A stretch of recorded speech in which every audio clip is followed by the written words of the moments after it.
Hola, ¿qué tal amigos? Bienvenidos a un nuevo video. El día de hoy estaremos hablando sobre un virus que es causante de múltiples síntomas, dentro de los cuales destacan los síntomas dermatológicos y los síntomas neurológicos. Es decir, un virus cuyas manifestaciones sintomatológicas ocurren en la piel y a nivel del sistema nervioso. El virus del cual estamos hablando es el virus herpes zóster, el cual es causante de dos enfermedades que se presentan en distintas etapas de la vida, como es el caso de la varicela zóster, una enfermedad que en la mayoría de los casos se presenta en niños, y el herpes zóster, también conocido como culebra o culebrilla, la cual es una enfermedad que se presenta en adultos y de la cual te estaré platicando en este video. Así que si quieres conocer un poco más sobre el virus herpes zóster, cuáles son las causas por las cuales se presenta, por qué ocurre su reactivación y por qué es que afecta a los nervios y a la piel, te invito a que me acompañes en el siguiente video. Lo primero que tenemos que saber es qué es el virus herpes zóster. El virus herpes zóster es un virus que pertenece a la familia Herpes viridae, es decir, a la familia de los herpes virus. Por otro lado, tenemos que la palabra herpes proviene del vocablo griego herpein, que significa deslizarse o arrastrarse, lo cual hace referencia al patrón cutáneo tan característico con el cual se presenta esta enfermedad. Es por este motivo que muchas personas conocen o denominan a esta enfermedad como culebra o culebrilla, por la forma tan característica en la cual se van presentando o van apareciendo las lesiones en la piel de los pacientes, haciendo alusión o presentando una cierta semejanza con la forma o la manera en la cual avanza o se desliza una serpiente. Ahora que ya sabemos el porqué o el motivo por el cual se le conoce como culebrilla a esta enfermedad, pasemos con lo siguiente. ¿Cuáles son las enfermedades que se producen o que son causadas por el virus herpes zóster?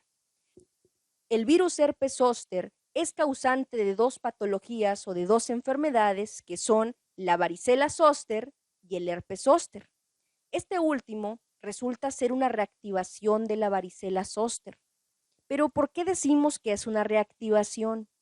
La varicela zóster suele ser una enfermedad muy frecuente durante la infancia, es decir, afecta principalmente a niños. Esto comúnmente suele suceder durante la primavera y en algunos otros casos pueden presentarse durante el invierno. Muy probablemente esta enfermedad nos resulte conocida, ya sea porque la tuvimos durante la infancia o quizás fuimos de los adultos que nos tocó presentar esta enfermedad durante la etapa adulta. Al hablar de varicela, es muy importante que no perdamos de vista dos aspectos muy importantes sobre ella. La primera de ellas es que esta es una enfermedad altamente contagiosa. Esto quiere decir que se va a estar transmitiendo fácilmente de personas infectadas a otras personas que nunca han tenido la varicela. La manera en la cual se transmite o se contagia la varicela se da de dos maneras.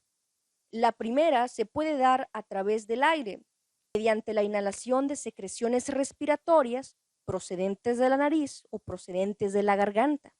Otra forma en la cual podemos contagiarnos es mediante el contacto directo con las secreciones que se encuentran contenidas en el interior de las vesículas, es decir, en el interior de las lesiones que se presentan en la piel.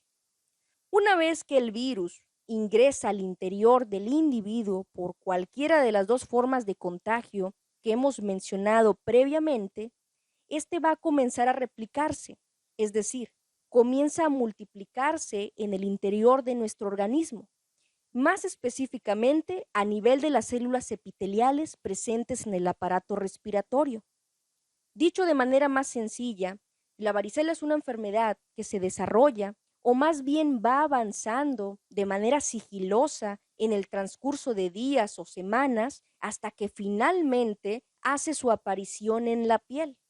A esta etapa precisa de la enfermedad se le conoce como periodo de incubación, la cual suele tener una duración aproximada de 14 a 21 días. Aunque esto puede variar dependiendo del paciente, lo más común es que tenga una duración de 14 días. y durante este periodo no hay presencia de síntomas característicos que nos indiquen la presencia de enfermedad. Es por este motivo que decimos que el periodo de incubación es un periodo asintomático. Pero, ¿qué es lo que está ocurriendo al interior de nuestro organismo durante estos 14 días que conforman el periodo de incubación del virus de la varicela zóster? El virus por sí mismo no puede sobrevivir. Por este motivo, requiere o más bien necesita poder unirse a nuestras células para poder sobrevivir. Pero a este virus no le basta solo con sobrevivir, sino que también necesita replicarse, es decir, necesita multiplicarse para poder tener mayor control y de esta manera poder movilizarse, es decir, comenzar a expandirse por el cuerpo. Pero como era de esperarse, tal situación no puede ser pasada por alto por nuestro sistema inmunológico, nuestro magnífico sistema de defensa. Una vez que el virus comienza a movilizarse a través de nuestra sangre, este es interceptado y es detenido por una célula de nuestro cuerpo que forma parte del sistema inmunológico. La célula de la cual estamos hablando es nada más y nada menos que el monocito. Muy probablemente en alguna ocasión hemos visto la palabra monocito en nuestros exámenes de laboratorio. Pues bien, esos monocitos, cuando se encuentran aumentados, es un indicador de presencia de infección. Si hay muchos monocitos circulando en sangre, es porque hay mucho trabajo que hacer. Su trabajo, al formar parte de los llamados glóbulos blancos, consiste en capturar microorganismos patógenos, es decir, capturar microorganismos que son potencialmente dañinos para nuestro organismo y los cuales son capaces de producir enfermedad. En este caso en particular, el monocito lo que hace es capturar al virus de la varicela zóster y posteriormente trasladarlo hacia un sitio en el cual pueda encerrarlo y de esta manera evitar que siga multiplicándose. El sitio en el cual el monocito encierra el virus son los ganglios linfáticos regionales. Dichos ganglios linfáticos van a estar actuando como un gran contenedor del virus, evitando de esta manera que el virus continúe multiplicándose. Muy probablemente, en alguna ocasión, durante alguna visita con nuestro médico o con nuestra médica, este ha llevado a cabo la palpación de nuestros ganglios linfáticos, ubicados en el cuello, o quizás han sido los ganglios linfáticos axilares, por mencionar un ejemplo. El médico o la médica lo que están haciendo mediante la palpación de nuestros ganglios es identificar o detectar la presencia de ganglios linfáticos inflamados o ganglios linfáticos aumentados de tamaño. El aumento en el tamaño de los ganglios linfáticos es un dato sugestivo de activación de nuestro sistema inmunológico. Ahora bien, regresando al tema del virus de la varicela, los ganglios linfáticos actúan como un segundo punto de control. Lo malo es que el virus no respeta a nadie y este va a buscar la manera de seguir multiplicándose aún dentro del ganglio linfático, por lo cual llega un momento en el cual el ganglio se ve superado en número y llega al máximo de su capacidad contenedora. Este es infectado por completo y se ve en la penosa necesidad de rendirse y comenzar a liberar virus de regreso a la circulación sanguínea, lo cual ocurre aproximadamente al sexto día en el cual el virus ingresó al organismo. Este virus, que se encuentra nuevamente circulando de manera libre, llega hacia el hígado, llega hacia el vaso y llega ahí debido a que este virus tiene cierta predilección por estos órganos. Su llegada a dichos órganos marca el inicio de la etapa de la viremia primaria. Una vez que el virus continúa su paso por la circulación sanguínea y continúa con su replicación, es decir, con su multiplicación, aproximadamente en el día 9 se da por iniciada la fase de viremia secundaria.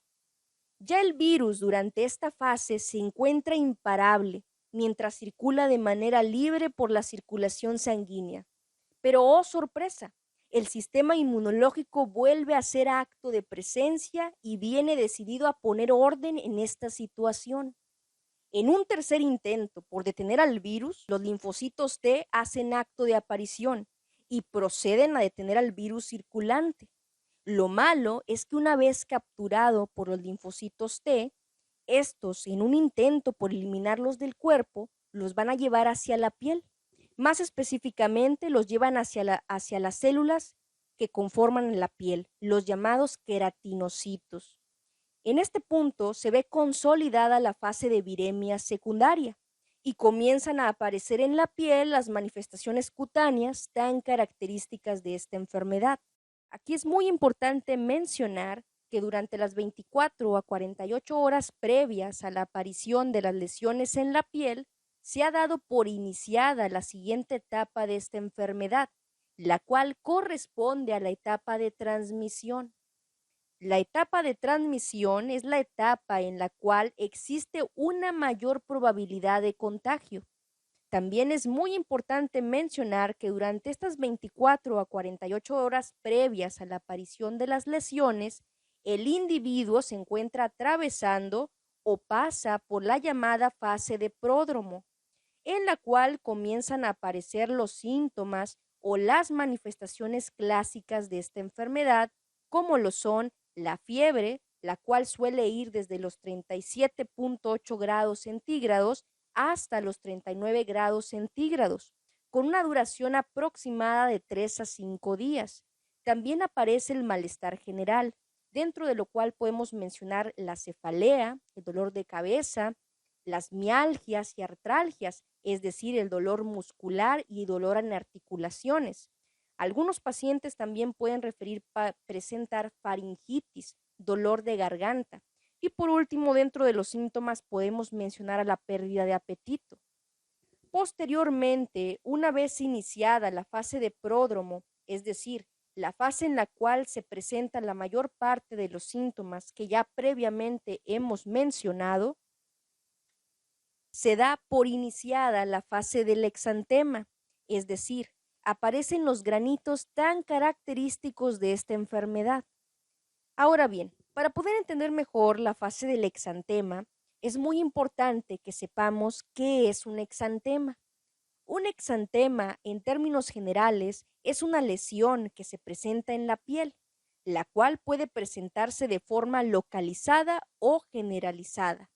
Decimos que una lesión en la piel es localizada cuando ésta se encuentra solamente en un sitio, como puede ser, por ejemplo, la espalda. Por otro lado, decimos que una lesión es generalizada cuando ésta se encuentra distribuida por varias partes del cuerpo o inclusive se encuentra en su totalidad. En el caso de la varicela, el exantema o las lesiones en la piel se ubican o suelen aparecer generalmente en la cabeza, en la zona de la cara, en el tórax, más específicamente en el pecho y en la espalda, y finalmente aparecen en las extremidades, lo que corresponde a los brazos y piernas. A medida que la enfermedad avanza o evoluciona, el exantema presente en la piel del paciente se va a encontrar atravesando por 4 distintas etapas. Durante estas 4 etapas, el exantema o los granitos van a estar cambiando de aspecto. En la siguiente imagen podemos ver ejemplificadas las 4 lesiones características de la varicela. La primera corresponde a un tipo de lesión denominado como mácula, el cual tiene un aspecto similar a una mancha de color rojizo. En el transcurso de los días, esta mácula se va a transformar en una pápula. La pápula es un tipo de lesión en la piel que se caracteriza por medir menos de 1 centímetro, se caracteriza también por presentar bordes bien definidos con tendencia a la elevación, pero sin la presencia de líquido en su interior. Posteriormente, esta pápula se convierte en una vesícula cuyo interior se va a encontrar ocupado por un líquido de aspecto turbio, es decir, se encuentra lleno de pus. Esto se va a deber básicamente a la presencia de leucocitos polimorfonucleares en la epidermis.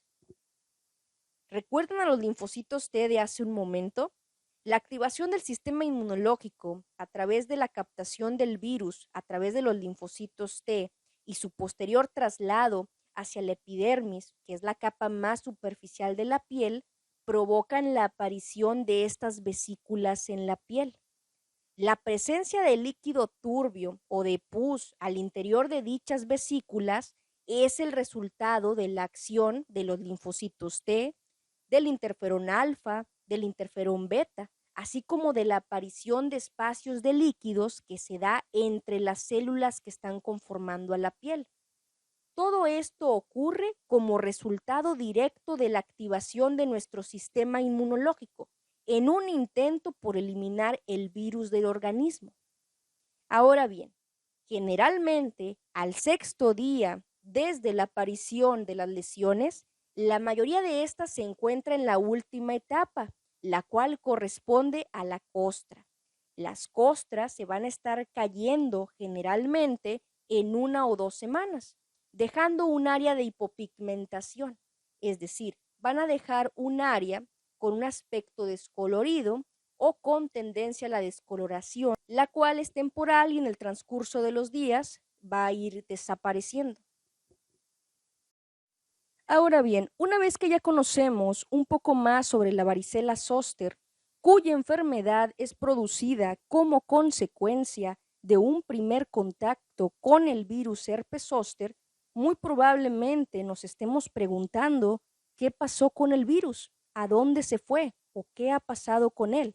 Pues bien, resulta que otra de las acciones que pone en marcha nuestro sistema inmunológico, además de capturar y trasladar al virus hacia las células que forman nuestra piel por medio de los linfocitos T, que ya hemos mencionado, consiste en inactivar al virus desde su interior. Es decir, el sistema inmunológico, mediante la acción de los linfocitos T, busca silenciar o poner a dormir al virus para que de esta manera deje de ocasionar problemas al interior del organismo. Esta acción la va a estar llevando a cabo a través de la secreción del interferón gamma. El interferón gamma forma parte de la familia de los interferones, los cuales son pertenecientes a nuestro sistema inmunológico. Asimismo, los interferones van a formar parte de un grupo de proteínas que se encuentran especializadas en llevar a cabo una acción antiviral, es decir, su trabajo o función consiste en ir en contra de los virus. En este caso, mediante la acción del interferón gamma, el virus entra en una fase conocida como latencia, es decir, una fase en la cual el virus permanece inactivado o silenciado al interior de nuestro organismo durante mucho tiempo y en el mejor de los casos permanece así durante toda nuestra vida. Aquí es muy importante recalcar que dada la naturaleza de este virus, este presenta una mayor tendencia a establecer su periodo de latencia en las neuronas ubicadas en los ganglios de los nervios raquídeos posteriores, así como en los ganglios sensitivos de los nervios que se encuentran conformando la zona de la cara y de la cabeza, los llamados pares craneales. Más específicamente, nos referimos al quinto par craneal, mejor conocido como el nervio trigémino. Y bien, pasemos a lo siguiente. Una vez que ya sabemos más específicamente cuál es el sitio de nuestro organismo en el cual se mantiene dormido o inactivado este virus, lo siguiente que nos preguntaremos es qué ocurre cuando este virus se despierta o mejor dicho, cuando éste se reactiva. Lo que ocurre es que se produce una enfermedad denominada herpes zóster, que muy probablemente muchos de nosotros también la conocemos, pero con el nombre de culebra o culebrilla. Muy probablemente también conoces a alguna persona que ha padecido esta enfermedad o incluso nosotros mismos la hemos padecido. Hasta este punto hemos hablado mucho sobre el sistema inmunológico, pues resulta ser el punto central de esta enfermedad. Una de las principales desencadenantes para que este virus se reactive en nuestro organismo resulta ser la ocasionada por una deficiencia en nuestro sistema inmunológico. Una deficiencia en nuestro sistema de defensa va a estar trayendo consigo una deficiencia en la producción de los linfocitos T y por consiguiente una disminución del llamado interferón gamma, provocando de esta manera la reactivación del virus herpes zóster. Pero, ¿en qué pacientes o bajo qué circunstancias se ve afectado nuestro sistema inmunológico? El sistema inmunológico suele estar disminuido en pacientes que cursan con alguna enfermedad, como puede ser en el caso del cáncer, más específicamente cuando hablamos de la leucemia o de los linfomas. A su vez, también podemos encontrar presencia de sistema inmunológico disminuido en pacientes con el virus de inmunodeficiencia adquirida, es decir, en pacientes con diagnóstico positivo a VIH. Por otra parte, en los pacientes que son tratados con medicamentos corticosteroides por largos periodos de tiempo, como puede ser, por ejemplo, en el caso de la prednisona, también son pacientes en los cuales podemos encontrar presencia de una disminución en la respuesta protectora frente a microorganismos patógenos. Es muy importante recordar que el virus herpes zóster suele afectar en mayor medida a los pacientes adultos a partir de los 50 años en adelante, por lo cual la edad avanzada del paciente también resulta ser un factor que propicia una menor respuesta inmunológica. Por otro lado, diversos estudios han demostrado que la presencia de diabetes mellitus tipo 2 es un factor de riesgo agregado y contribuye con una mayor probabilidad de padecer esta enfermedad. Aunado a esto, la presencia de estrés y una mala alimentación propician de manera directa a que el paciente sea mucho más vulnerable a presentar una disminución en su sistema inmunológico, contribuyendo de esta manera a la reactivación del virus herpes zóster. Ahora bien, pasemos con lo siguiente. ¿Qué es lo que sucede en nuestro cuerpo como consecuencia de la reactivación de este virus? Es decir, ¿cuáles son los síntomas que experimentan los pacientes que cursan con esta enfermedad? Los primeros síntomas del herpes zóster suelen ocurrir durante la fase denominada de pródromo o prodrómica de la enfermedad.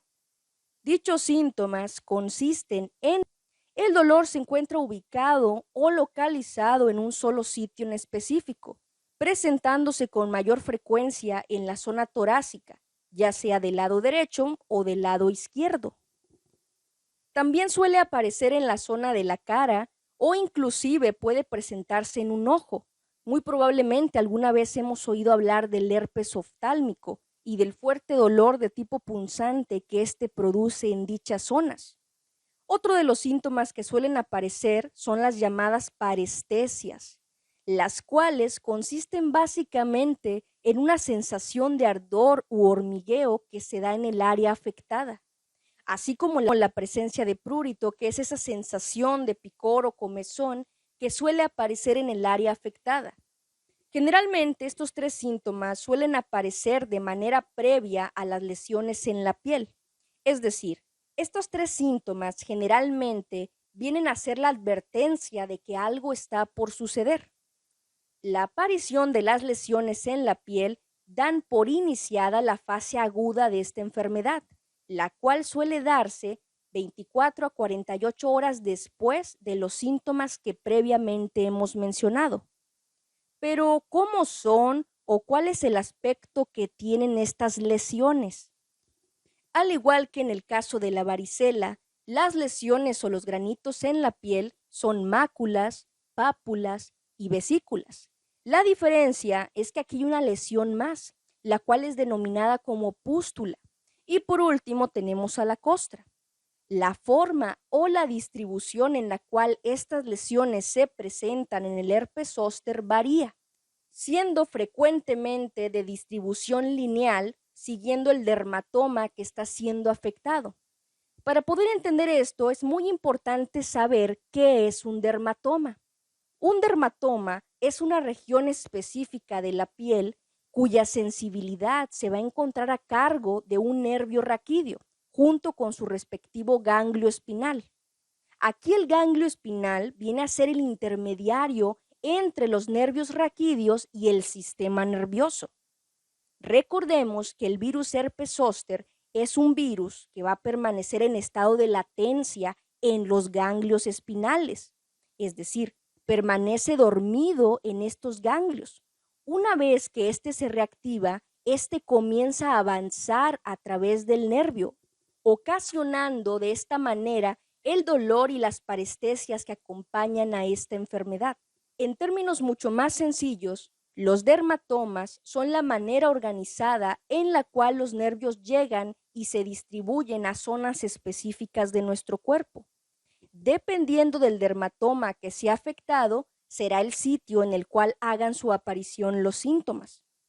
Generalmente, los dermatomas que se encuentran afectados en esta enfermedad son los que corresponden a la región torácica y a la zona lumbar alta, es decir, de T3 a L2, tal y como lo podemos apreciar en esta imagen. En el caso de que se vea afectado el nervio trigémino, pueden aparecer lesiones, así como la sensación de parestesia y dolor en la zona de la cara o inclusive en la zona del ojo, como es en el caso del herpes oftálmico. En el caso de que se vea afectadas las ramas sensitivas o motoras del nervio facial, hay probabilidad de presentar el síndrome de Ramsay-Hunt, un síndrome que se hizo conocido a raíz de que el cantante Justin Bieber lo padeciera hace algunas semanas atrás, en su caso ocasionado por el síndrome de Lyme. Es un tema que me gustaría poder abordar de manera más amplia en otro video, ya que es un tema muy interesante y sobre todo poco conocido del cual vale la pena hablar.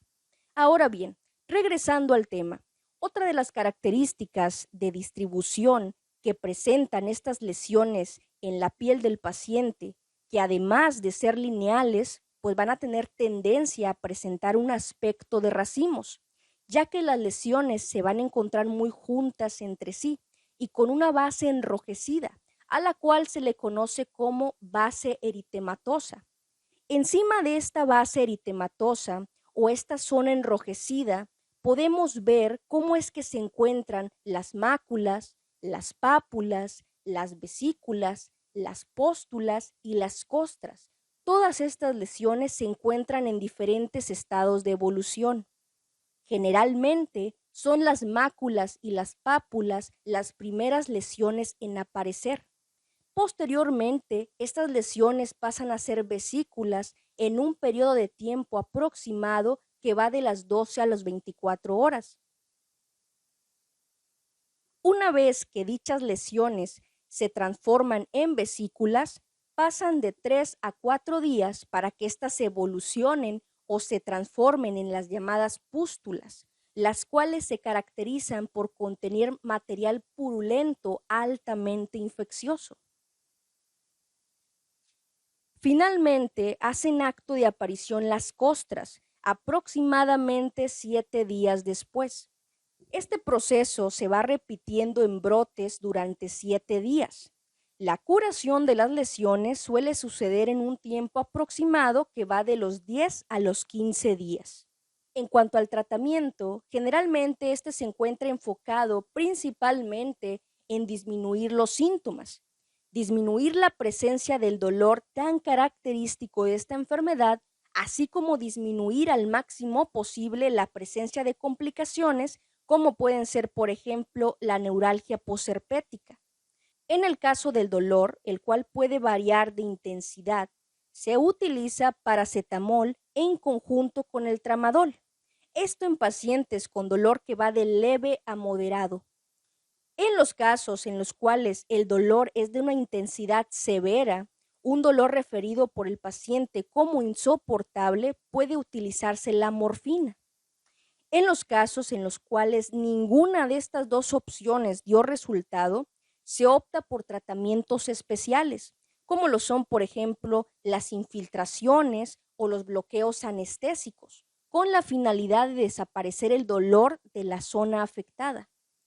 Dentro del tratamiento para el herpes zóster es muy importante no dejar pasar el tratamiento antiviral. Existen 3 tipos de antivirales que son utilizados por vía oral con la finalidad de disminuir la carga viral producida por este virus. Dichos antivirales son el aciclovir, el valaciclovir y el famciclovir.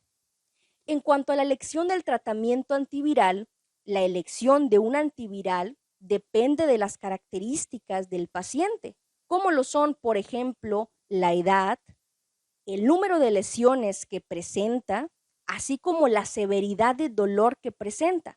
Son datos muy importantes a la hora de elegir un antiviral. Otro de los factores a tomar en cuenta y que es importantísimo es el estado inmunológico del paciente, ya que de esto depende la presentación de todos los síntomas. En cuanto al tratamiento no farmacológico, que más bien son algunas recomendaciones para sobrellevar las molestias producidas por esta enfermedad, resaltan el uso de lociones astringentes que alivien la sensación de picor o comezón. Se recomienda también procurar tener una buena higiene, por lo que el baño diario con jabón neutro es considerado una buena medida antiséptica para de esta manera poder disminuir el riesgo de sobreinfección bacteriana en las lesiones de la piel. El uso de compresas frías puede ayudar a aliviar los síntomas locales. Por último, tenemos que es recomendado utilizar ropa holgada para evitar el roce con las lesiones y de esta manera disminuir el dolor al tacto. El herpes zóster es una enfermedad que suele padecerse solo una vez en la vida, aunque hay algunos casos en los cuales podría presentarse una segunda reactivación. Afortunadamente son una minoría muy baja. Por otro lado, también es muy importante recordar que si bien el herpes zóster en la mayoría de los casos suele tener una buena resolución, hay pacientes en los cuales se pueden presentar complicaciones, como lo son, por ejemplo, la neuralgia posherpética, la cual es referida por el paciente como un dolor de tipo punzante de intensidad severa, el cual suele aparecer o presentarse después de que ya han desaparecido las costras, es decir, después de que ya han desaparecido las lesiones, se hace presente la neuralgia posherpética. La neuralgia posherpética es la complicación más frecuente e incapacitante del herpes zóster. Es un tema bastante amplio, por lo cual me gustaría poder abordarlo en un próximo video. Y bueno, hemos llegado al final de este video. Como siempre, les damos las gracias por acompañarnos en todos estos videos. Si te ha gustado este video, por favor no olvides apoyarnos dándole un like a este video, suscribiéndote al canal o compartiendo este video con algún conocido o conocida que también se encuentren interesados en saber un poco más sobre estos temas. Sin más por el momento, me despido, nos vemos en un próximo video.